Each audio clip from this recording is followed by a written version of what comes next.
एक automated system उसे बताती है कि तुम 120 साल से नींद में थे और सिर्फ 4 महीने में ये शिप होम स्टेट 2 पहुंच जाएगा। तब तक तुम इस शानदार शिप की लग्जरी एंजॉय कर सकते हो। जिम को उसकी आईडी बैंड, उसका केबिन और मेन ड्यूटीज के बारे में बताया जाता है जो उसे होम स्टेट 2 पहुंचने से पहले पूरी करनी होगी। जिम तैयार होकर शिप के दूसरे पैसेंजर से मिलने जाता है। वो बड़ा एक्साइटेड होता है लेकिन जरा नर्वस भी दिखता है। वहाँ होलोग्राम के द्वारा उसे बताया जाता है कि पृथ्वी में जनसंख्या बहुत बढ़ गई और हर चीज की कीमत आसमान छूने लगी है, इसलिए वहाँ रहना बहुत मुश्किल हो रहा है। वो बताती है कि तुम इस सेशन के अंत में अपने सवाल पूछ सकते हो, पर जिम लगातार यही पूछ रहा होता है कि यहाँ मैं अकेला क्यों हूँ, लेकिन होलोग्राम उसका कोई जवाब नहीं देती और जिम बाकी लोगों को ढूंढने चला जाता है। फिर वो शिप के मेन एरिया में पहुंचता है लेकिन वहाँ भी कोई नहीं होता। फिर वो एक ऑटोमेटेड इन्फॉर्मेशन डेस्क से पूछता है मुझे किसी इंसान से बात करनी है। वो जिम को एक स्टेवार्ड के पास भेजता है पर वहाँ भी कोई नहीं होता। अब जिम शिप के कैप्टन से मिलना चाहता है पर जब वो कैप्टन ब्रिज पर पहुंचता है तो देखता है कि सभी क्रू मेंबर्स नींद में है, यानी हिबरनेशन में है। फिर वो ऑब्जर्वेटरी में जाकर देखता है तो पता चलता है कि शिप को होम स्टेट 2 पहुंचने में 90 साल लगेंगे। दरअसल वो अपने समय से पहले जाग गया है। अब वो मेन एरिया में जाकर पूछता है कि मुझे वापस हिबरनेशन में जाने के लिए क्या करना होगा। फिर कम्युनिकेशन सिस्टम से उसे पता चलता है कि पृथ्वी पर कॉल कनेक्ट करने की कीमत बहुत ज्यादा है, इसलिए तुम्हें उसके जवाब मिलने में लगभग 55 साल लग जाएंगे। ये सुनकर तो जिम टूट ही जाता है। फिर वो शिप में घूमने लगता है तो उसे शिप के बारे में एक बारटेंडर दिखता है। अब जिम उसे ड्रिंक मांगता है। जब वो ड्रिंक देने जाता है तो जिम रियलाइज कर लेता है कि यह इंसान नहीं बल्कि आर्थर नाम का एक एंड्रॉइड है। जिम उससे मदद मांगने की कोशिश करता है लेकिन आर्थर को शिप की कोई जानकारी नहीं होती। अब अगले दिन जिम कैफेटेरिया में जाता है और वहाँ पर सारे अच्छे डिशेस गोल्ड क्लास पैसेंजर्स के लिए रिजर्व होते हैं। जिम को सिर्फ कॉफी पीकर ही काम चलाना पड़ जाता है। फिर वो कुछ टूल्स ढूंढकर अपना हिबरनेशन पॉड ठीक करता है और उसके अंदर लेट जाता है, लेकिन हिबरनेशन पॉड अब भी काम नहीं करता। शिप में हर तरफ कोई न कोई खराबी होती रहती है। वो तंग आकर आर्थर से बात करने जाता है। आर्थर उसे एडवाइस देता है कि तुम किसी गोल्ड क्लास रूम में जाकर एंजॉय करो। जिम वहाँ के रेस्टोरेंट्स, गेम, एंटरटेनमेंट वगैरह ट्राई करता है लेकिन वो बहुत देर इन चीजों को एंजॉय नहीं कर पाता। एक दिन वो नशे में एक जगह पहुंचता है जहाँ स्पेस सूट रखे हुए हैं। जिम सूट पहनकर एयरलॉक का दरवाजा खोलकर बाहर ही चला जाता है। वहाँ का नजारा देखकर वो दंग रह जाता है। फिर वो अपने बूट्स का मैग्नेट रिलीज करता है और स्पेस में तैरने लगता है। वो बहुत ही बेकार फील करता है और अंदर आकर अपने सूट उतारता है।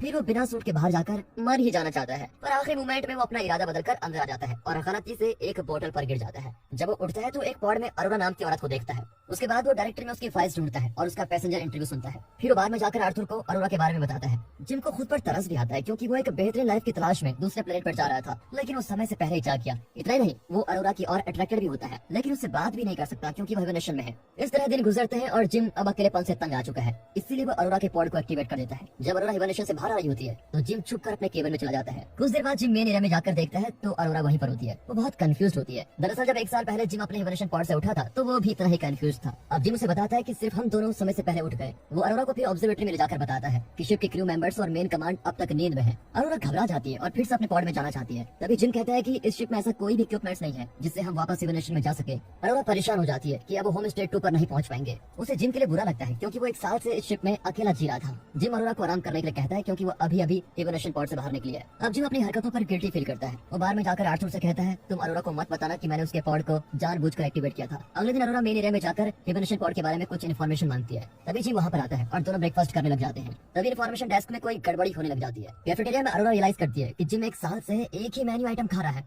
वो जिम पर तरस खाकर अपना गोल्ड क्लास ब्रेकफास्ट उसके साथ शेयर करती है। उसे यकीन है कि वे किसी तरह पॉड के अंदर वापस जाकर हिबरनेट कर सकते हैं। वो कुछ रिसर्च डॉक्यूमेंट्स को पढ़ती है और फिर क्रू मेंबर्स के हिबरनेशन चैम्बर का दरवाजा तोड़ने की कोशिश करती है। जिम देखता है कि शिप में और भी कई सिस्टम्स डाउन हो रहे हैं। अरोरा धीरे धीरे अपनी रियलिटी को स्वीकार कर लेती है और रोज शिप में जॉगिंग, स्विमिंग ये सब कुछ करने लग जाती है। वो अपनी राइटिंग भी शुरू कर देती है। वो जिम से पूछती है कि तुम होम स्टेट 2 क्यों जाना चाहते हो। पहले तो वो कहता है कि मेरी कंपनी इस ट्रिप को स्पॉन्सर कर रही है इसलिए, लेकिन बाद में वो सच बताता है कि पृथ्वी पर मैं खुद को एक लूजर फील करता हूँ। कम से कम होम स्टेट 2 में कुछ कर दिखाना चाहता हूँ, यही मेरा मकसद है। अरोरा बताती है कि वो इस शिप के बाकी पैसेंजर से बिल्कुल अलग है क्योंकि उसके पास इस ट्रिप का रिटर्न टिकट भी है। उसका प्लान था कि वो होम स्टेट 2 में 1 साल रहकर पृथ्वी पर वापस लौट आएगी और वो पहली जर्नलिस्ट होगी जो होम स्टेट 2 के रियल लाइफ एक्सपीरियंस के बारे में लिख पाएगी। ऐसा करके वो अपने लिए एक अलग पहचान बनाएगी। ये सब कुछ उसने सोचा हुआ था, लेकिन वक्त के जाते जाते वो भी गिव अप करने लगती है। अब जिम उसका मूड ठीक करने के लिए उसको डांसिंग, सिनेमा, बास्केटबॉल कोर्ट वगैरह में लेके जाता है। फिर वो अरोरा को आर्थर से मिलाता है। अरोरा जरा रिलैक्स फील करती है लेकिन जल्दी वो रियलाइज करती है कि ये एक डेड एंड है और वो चली जाती है। जिम आर्थर के साथ अकेला होता है और खुद को कोसता है कि मैंने इतनी एम्बिशियस लड़की की लाइफ बर्बाद कर दी। अरोरा ऑब्जर्वेटरी में जाती है तो वहाँ जिम ने उसके लिए क्राइस्लर बिल्डिंग का मिनिएचर बना के रखा होता है। वो एक पल के लिए खुश हो जाती है। फिर दोनों बाहर में डेट करने जाते हैं और डिनर के बाद अपनी लाइफ की कई बातें शेयर करते हैं। अरोरा कहती है कि जब मैं टीनेज की थी तो मेरे पापा चल बसे।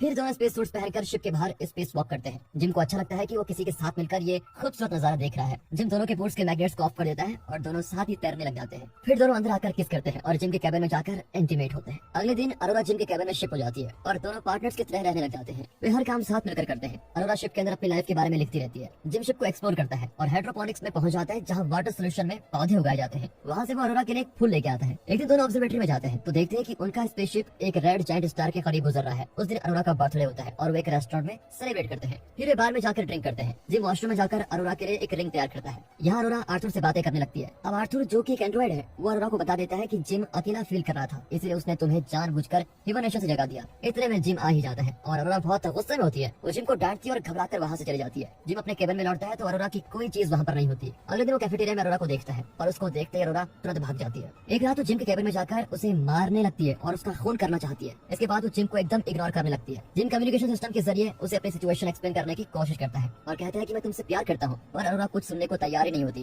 क्योंकि जिम ने उसकी जिंदगी के सबसे बड़े सपने को चूर चूर कर दिया है। एक रात शिप के सिस्टम में क्रिटिकल एरर हो जाता है और मेन कमांड शट डाउन हो जाता है। जब जिम एलिवेटर में चढ़ता है तो वो भी खराब होता है। अब अरोरा देखती है कि जिम ने मेन एरिया में एक पेड़ लगाया हुआ है। फिर वो कैफेटेरिया में जाती है तो फूड डिस्पेंसर भी खराब हो गया है। अचानक उन्हें डेक चीफ की आवाज आती है। वो पूछता है कि मेन एरिया में पेड़ किसने लगाया। जिम और अरोरा मेन एरिया की ओर भागते हैं। वहाँ पेड़ के आगे डेक चीफ मंकूसो खड़ा होता है। किसी खराबी की वजह से उसका पावर भी एक्टिवेट हो गया था। उसके समझ में नहीं आता कि एक साथ 3 पॉट्स कैसे खराब हो सकते हैं। वहीं दोनों को ब्रिज पर लेके जाता है और तब पता चलता है कि शिप के मेन सिस्टम में कोई गड़बड़ी हो गई है। उसको मैनुअली चेक करना होगा। जब वे ब्रिज से बाहर जाने की कोशिश करते हैं तो एक रोबोट उनके ऊपर गिरने लगता है। खुशकिस्मती से वे बच जाते हैं। जिम और अरोरा मंकूसो को बताते हैं कि शिप में खराबियां दिन ब दिन बढ़ती जा रही है। मंकूसो इन दोनों को सिखाता है कि पॉड से डाटा कैसे कलेक्ट करना चाहिए। जब मंकूसो पॉड्स को चेक करता है तो पता चल जाता है कि जिम ने जानबूझकर अरोरा का पॉड एक्टिवेट किया था। वो जिम को डांटता है कि तुमने ऐसा क्यों किया। फिर वो ब्रिज पर जाकर कलेक्ट किए गए डाटा को चेक करता है। अरोरा की पूछने पर मंकूसो बताता है कि अब तुम पॉड के अंदर वापस नहीं जा सकते। तभी जिम एक और टूटा हुआ रोबोट लेके आता है। अब मंकूसो को हिबरनेशन सिकनेस होने लगती है और वो आराम करने जाता है, पर अचानक वो खांसने लगता है और मुंह से उसके खून निकलता है। उसी रात अरोरा को नींद नहीं आती और वो स्विम करने जाती है। अचानक पूरे शिप में ग्रेविटी लॉस होती है और स्विमिंग पूल का पानी ऊपर उठ जाता है और अरोरा डूबने लग जाती है। कुछ ही देर में ग्रेविटी रीसेट हो जाती है और अरोरा बड़ी मुश्किल से जिंदा बचती है। अब तीनों ब्रिज पर हर सिस्टम को चेक करते हैं और पता लगाते हैं कि 2 साल पहले सिस्टम की कोई गलती हुई थी, जिसके कारण शिप के हर सिस्टम खराब हो गया। उन्हें उस एरर को ढूंढकर उसको ठीक करना होगा, वरना इस स्पेसशिप के सारे मेन सिस्टम ठप हो जाएंगे और ये शिप होमस्टे 2 पर कभी नहीं पहुंच पाएगा।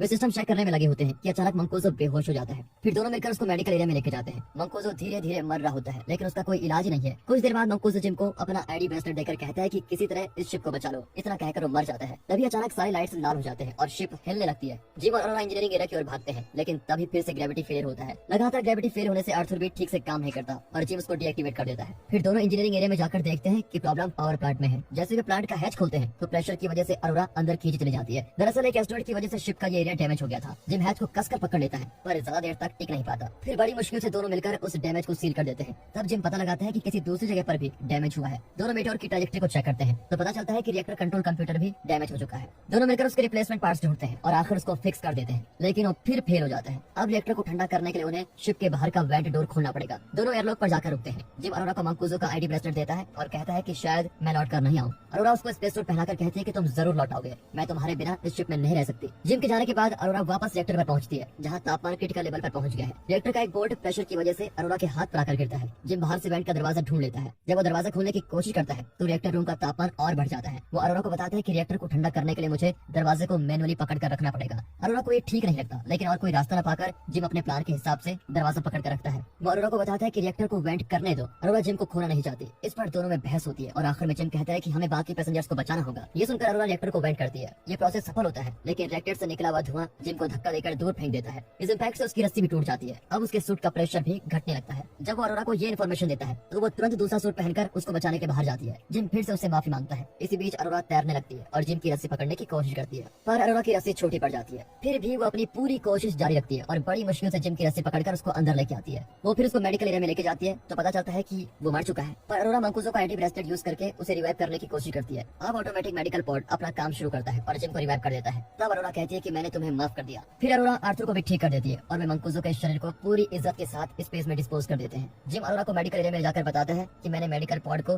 हिबरनेशन पॉड की तरह यूज करने का तरीका ढूंढ निकाला है। तो मेडिकल पॉड के अंदर चले जाओ और होम स्टे 2 तक का सफर पूरा कर लो। लेकिन अरोरा इंकार कर देती है और जिम के साथ एवलोन पर ही रहने का फैसला करती है। आखिर में जिम अरोरा को प्रपोज करता है और दोनों स्पेसशिप में अपनी लाइफ गुजारते हैं। 88 साल बाद एवलोन होम स्टे 2 पर पहुंच गया है। तभी सभी क्रू मेंबर्स जाग जाते हैं और स्पेसशिप को बुरी हालत में पाते हैं। अरोरा ने उनके लिए एक मैसेज छोड़ा होता है, जिसमें बताती है कि जब क्रू मेंबर्स और पैसेंजर्स हिबरनेशन में थे तो इस स्पेसशिप में अरोरा और जिम की लाइफ कैसे थी और उन्होंने इस स्पेसशिप को और बाकी स्लीपिंग पैसेंजर्स को कैसे बचा कर रखा, ये सब कुछ उसे बताया होता है। यानी कि वो दोनों अब मर चुके हैं। और दोस्तों, इसी के साथ ये मूवी यहाँ पर